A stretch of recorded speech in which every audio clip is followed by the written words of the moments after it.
kids, welcome back to the English class. The title of the passage is Every Drop Counts. This is a hard-hitting passage on water conservation. It is not an imaginary story, but it's inspired by the real-life hero, Mr. Abid Surti, who is the founder of the NGO Drop Dead Foundation that strives to save water by the humblest of means, by repairing leaking taps. A little bit about Surti now. He is originally from the state of Gujarat and his parents moved to Bombay when he was a child. He excelled in a lot of creative fields as he grew up. Can you believe that he has written about 80 books and has written the screenplays for a few movies? He is a well-known cartoonist and even a painter. We would wonder how one individual can excel in all these fields, but Mr. Surti makes it seem possible. For all his contributions, he was honored with a national award as well. In the year 2007, Mr. Surti founded the NGO Drop Dead Foundation with the intention to save water by repairing leaking taps free of charge. Now, a leaking tap is something that we may not take very seriously. But if you do your math, you'd figure that a moderately leaking tap will waste around 1,000 to 1,300 liters of water a year. That's just one tap, and it's a lot of water. And that's what this NGO is striving to achieve, to raise awareness about groundwater depletion and to save water. Now, this is a serious issue that you can go ahead and read up and be informed about. In the last 13 years of its existence, the foundation has visited over 2,000 houses and repaired leaking taps. Do you know how many liters of water they saved? 20 million liters of water. The strategy is simple. They put up posters in apartment complexes to raise awareness about the issue, and then they offer to help the house owners out on a Sunday. So Mr. Surti, with a helper and a plumber, show up at the houses on Sunday to repair leaking taps. It's not that Mr. Surti has a lot of money to do it. When he started the foundation, he put his own money into it. But as the foundation grew and started doing a lot of good work, celebrities, including Mr. Amitabh Bachchan, have contributed to this cause. This passage, as you can imagine, is not just a fun read and not just an English lesson to get past. It holds a valuable lesson for life. In fact, after reading this lesson, I went ahead and got a leaking tap in my house repaired. At the end of the lesson, I hope you've read it. There is a set of new words and their meanings. Please go through them, understand the meanings, and what do? Use them in sentences. That's right.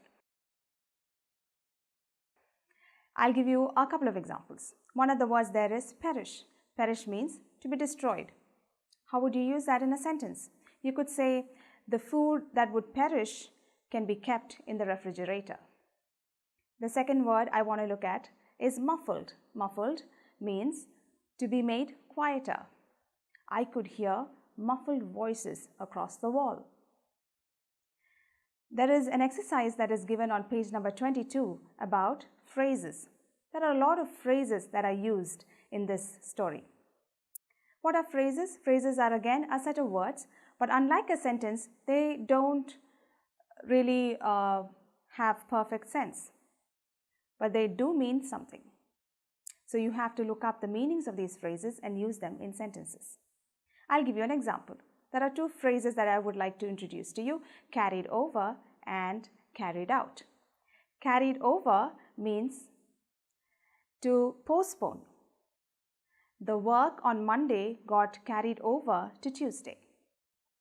Carried out means to complete something. She completed her work with excellence. You could use the phrase there saying, she carried out her work with excellence.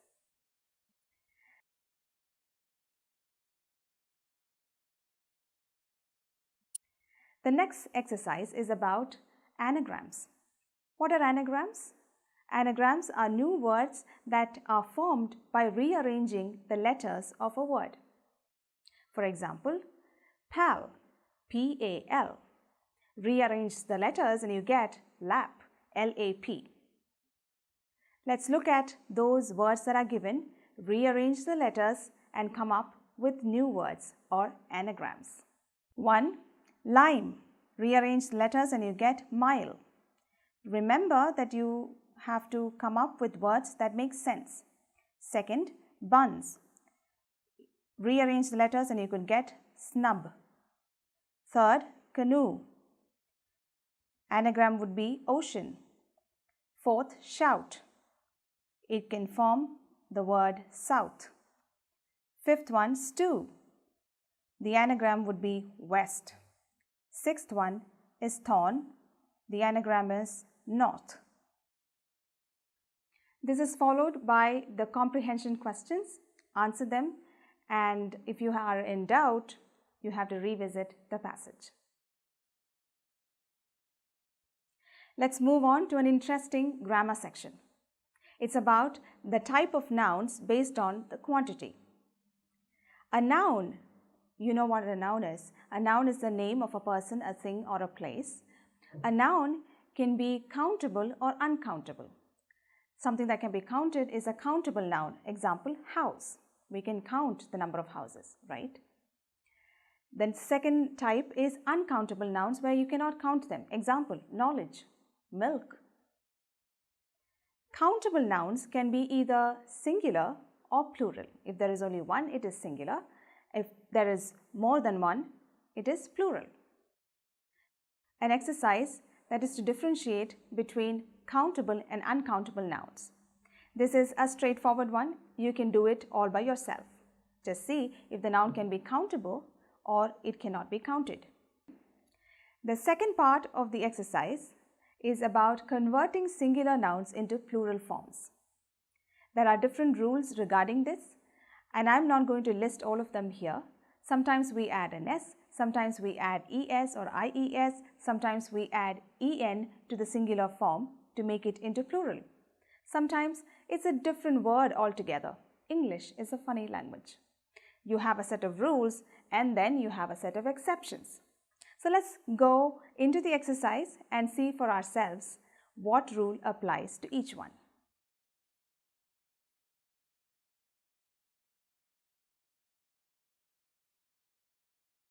Let's look at the first one, fly. This is ending with a Y, so we replace the Y with IES to get flies. The plural form of fly is flies. Most nouns that end with Y can be made into its plural form using this rule, adding the suffix IES instead of Y. The second one is sheep. It is a countable noun. We can count sheep, but when it comes to its plural, we use the same word, no change. So the plural of sheep is sheep. Third one, ox. Here we add an EN to it and get the plural form. Ox becomes oxen in plural. Fourth one, woman. We replace the AN with an EN and we get the plural form. So woman becomes women. If you notice, not only did the spelling change, the pronunciation also changed. Woman, women. Fifth one is cheetah. This is easy. The usual, add an S and you get the plural. Cheetah becomes cheetahs in plural. Sixth one is chief. Notice this word ends with an F. So we replace the F with VES to get its plural form. Chief becomes chiefs. Similarly, knife ends with F and E. Replace that with VES. So you get knives. Wife, wives. The same rule. The seventh one, thief. Simple, isn't it? Ends with an F. You replace it with VES, you get thieves. Eighth one, goose. Here, the double O gets replaced with a double E. Goose becomes geese. Similarly, foot, double O, gets replaced with double E, foot becomes feet. Ninth one, calf.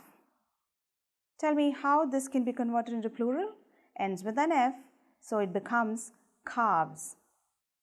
Wolf is the 10th one. Easy, it becomes wolves. We have a concluding section on communication. As usual, it's about listening, speaking, and writing. A lot of practice that has to come from you. Happy practicing. Bye-bye.